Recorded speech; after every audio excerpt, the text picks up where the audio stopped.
Hi everyone, welcome back to Wisdom Academy classes. So we are moving on to the next session of Circle Starter.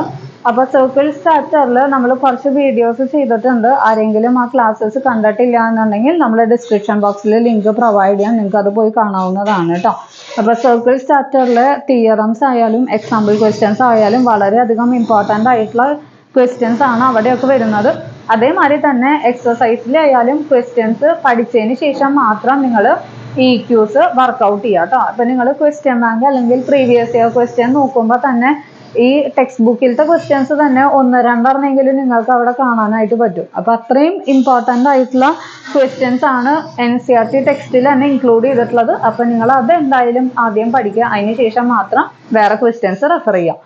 Okay, so this is the 7th question. ഏഴാമത്തെ question പറഞ്ഞിട്ടുള്ളത് എന്താണ്? 2 concentric circles with radius 5 cm and 3 cm. രണ്ട് concentric circles ഉണ്ട്.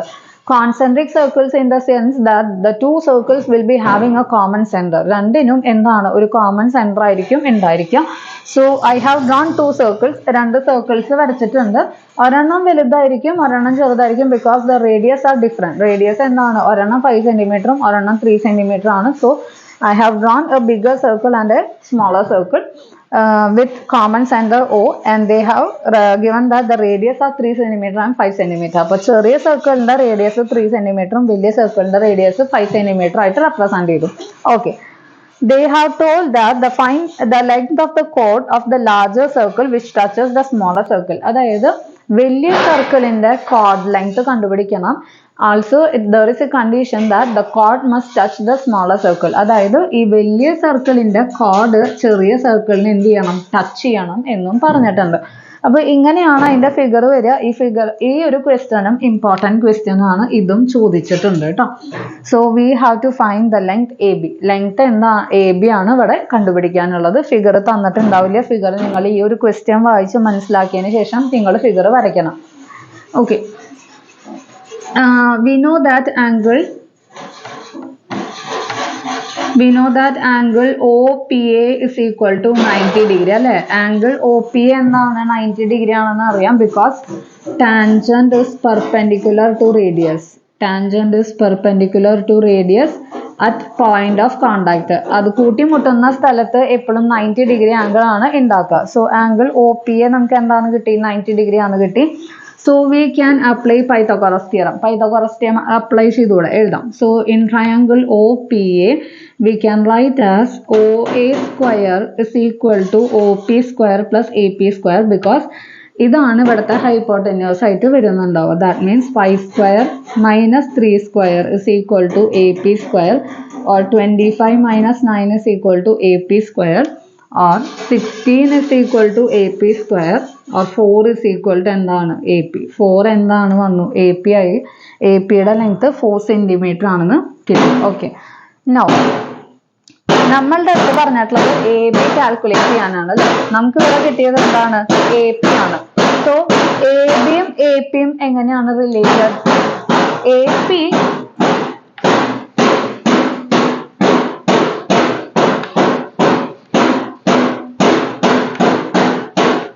AB is equal to 2AP, because നമ്മൾ 9th ഒരു theorem പഠിച്ചിട്ടുണ്ട്. എന്താണ്?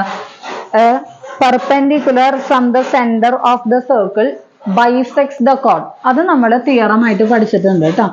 A line drawn from center which is perpendicular bisect the chord. Bisect ചെയ്യുന്നു, കോർഡിനെ എന്ത് ചെയ്യുന്നു? ബൈസെക്ട് ചെയ്യുന്നു. ദാറ്റ് മീൻസ് AB എന്ന് പറഞ്ഞു കഴിഞ്ഞാൽ എന്താണ്? 2AP ആണ്. or that is AB is equal to 2 into 4, that is equal to 8 cm. അപ്പോൾ AB നമുക്ക് എന്താണ് കിട്ടി? 8 cm ആണെന്ന് കിട്ടി. അപ്പോൾ നമുക്ക് 9th തിയറംസ് ആയാലും 10th തിയറംസ് ആയാലും ക്ലാരിറ്റി ഉണ്ടായിരിക്കണം. എന്നാൽ മാത്രമാണ് നമുക്ക് ഇപ്പോൾ AB equal to 2AP ആണെന്നുള്ളത് ഇവിടെ എഴുതണം, റീസൺ എഴുതണം അല്ലേ? അപ്പോൾ റീസൺ എഴുതണം എന്നുണ്ടെങ്കിൽ ആ ഒരു തിയറം നമുക്ക് അറിഞ്ഞിരുന്നാൽ മാത്രമാണ് എഴുതാനായിട്ട് പറ്റുള്ളൂ. അപ്പോൾ തിയറംസ് 9th ആയാലും 8th ആയാലും 10th ആയാലും ക്ലാരിറ്റി ഉണ്ടായിരിക്കണം. അതേമാതിരി തന്നെ ഐഡൻറ്റിറ്റീസ് ആയാലും അറിഞ്ഞിരിക്കണം. എന്നാൽ മാത്രമേ നമുക്ക് വേണ്ട രീതിയിൽ അത് ഉപയോഗിക്കാനായിട്ട് പറ്റുള്ളൂ. Next we are moving on to next question.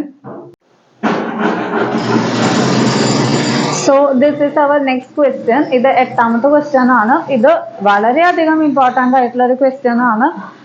Model എക്സാമിനായാലും periodic എക്സാമിനായാലും ഒക്കെ നിങ്ങൾ കണ്ടിട്ടുണ്ടാവും. അത്രയും ഇമ്പോർട്ടൻ്റ് ആയിട്ടുള്ള ഒരു ക്വസ്റ്റ്യൻ ആണ് ഈ ഒരു ക്വസ്റ്റ്യൻ. ഇത് ചിലപ്പോൾ നമുക്ക് ഫിഗർ തരാം, ചിലപ്പോൾ ഫിഗർ തരുന്നില്ല എന്ന് വരാം. അങ്ങനെയാണ് എന്നുണ്ടെങ്കിൽ സർക്കിൾ ഈസ് സർക്കംസ്ക്രൈബിങ് ക്വാഡ്രിലാറ്ററൽ എന്ന് പറഞ്ഞിട്ടുള്ള ക്വസ്റ്റ്യൻ. ആ സർക്കംസ്ക്രൈബിങ് എന്ന് പറഞ്ഞു കഴിഞ്ഞാൽ ക്വാഡ്രിലാറ്ററൽ പുറത്തും സർക്കിൾ ഉള്ളിലും ആണ്. അങ്ങനെയാണ് ഉദ്ദേശിച്ചിട്ടുള്ളത്. നേരെ തിരിച്ചു വരയ്ക്കരുത് കേട്ടോ. ഒരിക്കലും സർക്കിളിന്റെ ഉള്ളിൽ കൊണ്ടുപോയിട്ട് ക്വാഡ്രിലാറ്ററൽ വരയ്ക്കരുത്. അപ്പൊ നമുക്ക് ചെയ്യാൻ പറ്റില്ല. സർക്കിൾ ഉള്ളിൽ വരച്ചിട്ട് ക്വാഡ്രിലാറ്ററൽ എന്ത് ചെയ്യണം, പുറത്ത് വരയ്ക്കണം. ഇപ്പൊ കറന്റ്ലി ഇത് ഇപ്പൊ നമുക്ക് ടെക്സ്റ്റിൽ ഈ ഒരു ഫിഗർ അവൈലബിൾ ആണ്. ഇനി ഇൻ കേസ് ഫിഗർ തന്നിട്ടില്ല എങ്കിൽ പോലും സർക്കിൾ എപ്പോഴും ഉള്ളിലായിരിക്കണം. സർക്കംസ്ക്രൈബിങ് എന്ന് പറഞ്ഞിട്ടുള്ള ക്വസ്റ്റ്യൻസ് വരികയാണ് എന്നുണ്ടെങ്കിൽ. ഓക്കെ, ഇവിടെ so this is an important question. ഇതേ മോഡൽ ഒരു ക്വസ്റ്റ്യൻ തന്നെ റോംബസ് ആണ് എന്ന് പ്രൂവ് ചെയ്യാൻ പറഞ്ഞിട്ടും ചോദിച്ചിട്ടുണ്ട്. ഇതേ ഒരു 10th ക്വസ്റ്റ്യൻ ആണെന്ന് തോന്നുന്നു. സോറി 11th ക്വസ്റ്റ്യൻ ഈ ഒരു ഫിഗറിൽ ഈ ക്വാഡ്രിലാറ്ററൽ റോംബസ് ആണെന്ന് പ്രൂവ് ചെയ്യാൻ പറഞ്ഞിട്ട് ചോദിച്ചിട്ടുണ്ട്. ഓക്കെ, അതേമാതിരി തന്നെ ചിലപ്പോൾ ഇത് സച്ച് അങ്ങനെ ചോദിക്കണമെന്നില്ല. ഇപ്പൊ ഏതെങ്കിലും ഒരു ലെങ്ത് കണ്ടുപിടിക്കാനായിട്ടും ചോദിക്കാൻ ചാൻസ് ഉണ്ട്. അങ്ങനത്തെ എങ്ങനെ ക്വസ്റ്റ്യൻസ് വന്നു കഴിഞ്ഞാലും നമ്മൾ ഇതേ രീതിയിൽ തന്നെ എന്ത് ചെയ്താൽ മതി, പ്രൊസീഡ് ചെയ്താൽ മതി കേട്ടോ. സോ പ്രൂഫ് എന്താണ്, നമുക്ക് ഇതിൽ എന്തൊക്കെ എഴുതാനായിട്ട് പറ്റും? എ എന്ന് പറഞ്ഞിട്ടുള്ള പോയിന്റ് എടുക്കുകയാണെങ്കിൽ we know that AP equal to AS because tangents drawn from an external point are equal in length. So that is AP is equal to AS എന്ന് എഴുതാം. Next BP is equal to BQ എന്ന് എഴുതാം. Next CR is equal to CQ എന്ന് എഴുതാം. And next DR is equal to DS എന്ന് എഴുതാം. എല്ലാത്തിനും കൂടെ കോമൺ ആയിട്ട് റീസൺ എഴുതിയാൽ മതി കേട്ടോ. So I M marking it as equation 1, equation 2, equation 3, equation 4. എല്ലാത്തിനും കൂടെ കോമൺ ആയിട്ട് റീസൺ എഴുതുക. ഞാൻ ഇവിടെ എക്സ്റ്റേണൽ ടാൻജന്റ് തിയറം എന്ന് എഴുതുന്നുള്ളൂ. നിങ്ങൾ ആ സ്റ്റേറ്റ്മെന്റ് പ്രോപ്പർ ആയിട്ട് എഴുതുക. Tangents drawn from external point are equal in length. So this is the reason, external tangent theorem. ഇനി നമുക്ക് എന്താണ് വേണ്ടത് എന്ന് നോക്കി നോക്കാം. ഇതിപ്പോ ജസ്റ്റ് നമുക്ക് ഇത് കണ്ട ഉടനെ തന്നെ എഴുതാൻ പറ്റുന്ന കുറച്ച് ഡാറ്റാസ് ആണ് നമ്മളിപ്പോ ഇവിടെ എഴുതി വെച്ചിട്ടുള്ളത്. നെക്സ്റ്റ് എന്താണ് വേണ്ടത്? AB ആണ് വേണ്ടത്. അതേമാതിരി തന്നെ CD, in between operation addition ആണ്. അതായത് ഈ ഇക്വേഷൻസ് നമുക്ക് ആഡ് ചെയ്യേണ്ടി വരും എന്ന് നമുക്ക് മനസ്സിലായി. പക്ഷേ നമുക്ക് we have to get AB and CD. Okay, AB എന്താണ്? AP പ്ലസ് BP ആണ് നമുക്ക് എന്ത്? AB അല്ലെ. അതേമാതിരി തന്നെ CD എന്ന് പറഞ്ഞു കഴിഞ്ഞാൽ എന്താണ്? CR പ്ലസ് DR ആണ്. അതായത് AP ഉണ്ട്, BP ഉണ്ട്, CR ഉണ്ട്, DR ഉണ്ട്. അതേമാതിരി തന്നെ AD എന്ന് പറഞ്ഞു കഴിഞ്ഞാൽ എന്താ? AS പ്ലസ് DS ആണ്. BC എന്ന് പറഞ്ഞു കഴിഞ്ഞാൽ എന്താ? BQ പ്ലസ് CQ ആണ്. അതായത് നമുക്ക് ആക്ച്വലി എല്ലാ ഡാറ്റാസും നമ്മളുടെ കയ്യിലുണ്ട്, പക്ഷെ ഫുൾ ലെങ്ത് ഇല്ല, അതിന്റെ ഒരു പകുതി മാത്രമാണ് ഉള്ളത് അല്ലെ. അപ്പൊ നമ്മൾ ഇവിടെ എന്താണ് ചെയ്യാൻ പോകുന്നത്? എല്ലാ ഇക്വേഷൻസും ആഡ് ചെയ്യാൻ പോവാണ്. That is equation 1 plus equation 2 plus equation 3 plus equation 4. That is LHS ആദ്യം ആഡ് ചെയ്യുക, അതിനുശേഷം ഈക്വൽ ടു RHSന്റെ സമം. That is AP plus BP plus CR plus DR is equal to AS plus BQ plus CQ plus DS. Okay. Next, AP plus BP എന്നാണ്. AP plus BP it is AB and CR plus DR it is CD. Okay. അപ്പൊ നമുക്ക് left side കിട്ടിക്കഴിഞ്ഞു. Next AS ഉം DS ഉം ഒരുമിച്ച് കിടക്കുന്നില്ലെങ്കിൽ പോലും AS plus DS ഇവിടെ plus തന്നെയാണ് അല്ലെ. അപ്പൊ AS പ്ലസ് DS നമുക്ക് എന്ത് എഴുതാം? AD എന്ന് എഴുതാം. അതേമാതിരി തന്നെ BQ പ്ലസ് CQന് നമുക്ക് എന്ത് എഴുതാനായിട്ട് പറ്റും? BC എന്ന് എഴുതാനായിട്ട് പറ്റും. ഇത് തന്നെ നമ്മളോട് ചോദിച്ചിട്ടുള്ളത്. Hence proved. Okay, in case നിങ്ങൾ നേരെ തിരിച്ചാണ് എഴുതിയത്, CQ is equal to CR ആണ് എന്ന് എഴുതിയിട്ടുണ്ടെന്നുണ്ടെങ്കിലും കുഴപ്പമില്ല. ബിക്കോസ് എന്താണ്? X is equal to Y ആണെങ്കിൽ Y equal to എന്ത് തന്നെയാണ്? X തന്നെയാണ് കേട്ടോ. അപ്പൊ നിങ്ങൾക്ക് എങ്ങനെയാണോ ഇവിടെ വേണ്ടത് അതേ രീതിയിൽ എല്ലാം, അതായത് ABയുടെ ടേംസ് ലെഫ്റ്റ് സൈഡിലും CDയുടെ ടേംസ് ലെഫ്റ്റ് സൈഡിലും അങ്ങനെ ആക്കി എഴുതാനായിട്ട് ശ്രമിച്ചു നോക്കുക. അതായത് അങ്ങോട്ടും ഇങ്ങോട്ടും തിരിഞ്ഞ് എഴുതാണ്ടിരിക്കാനായിട്ട് മാക്സിമം നോക്കി നോക്കുക. എന്നിട്ട് എന്ത് ചെയ്യുക? എഴുതുക. ഓക്കെ, ജസ്റ്റ് ടാൻജൻസ് ഈക്വൽ ആണെന്നുള്ളത് എഴുതി 4 ഇക്വേഷൻസ് കിട്ടി. 4 ഇക്വേഷൻസും ആഡ് ചെയ്യുന്നു. ആഡ് ചെയ്ത് കഴിഞ്ഞാൽ നമുക്ക് എന്ത് ചെയ്യുന്നു? ആൻസർ കിട്ടുന്നു. ഞാൻ ഉദ്ദേശിച്ചത് ഈ DR ഇവിടെ വന്ന് കിടന്നു കഴിഞ്ഞാൽ നിങ്ങൾക്ക് ബുദ്ധിമുട്ടായിരിക്കും അല്ലേ. അപ്പോൾ DR CR ഒക്കെ ഈ സൈഡിൽ തന്നെ കിടക്കുന്ന രീതിയിൽ എഴുതാനാണ് ഞാൻ ഉദ്ദേശിച്ചത് കേട്ടോ. അങ്ങനെയാണ് ഞാൻ പറഞ്ഞത്. ഓക്കെ, അപ്പോൾ അടുത്ത ക്വസ്റ്റ്യൻസ് നമുക്ക് അടുത്ത ക്ലാസ്സിൽ നോക്കാം. ഓക്കെ, ശരി. അപ്പോൾ നന്നായിട്ട് തന്നെ പ്രിപ്പയർ ചെയ്യാം. നല്ല വാശിയോട് കൂടെ പ്രിപ്പയർ ചെയ്യുക. ടൈം മാനേജ് ചെയ്ത് പ്രിപ്പയർ ചെയ്യുക. പ്രിപ്പയർ ചെയ്യുക എന്ന് പറഞ്ഞു കഴിഞ്ഞാൽ നമ്മൾ കുറേ പഠിക്കുക എന്നല്ല ഞാൻ ഉദ്ദേശിച്ചത്. പഠിക്കുന്നത് നമുക്ക് പോയി എക്സാമിന് എഴുതുമ്പോൾ മാർക്ക് കിട്ടണം അല്ലേ, അതിന് വേണ്ടിയിട്ടാണ് നമ്മൾ പഠിക്കുന്നത്.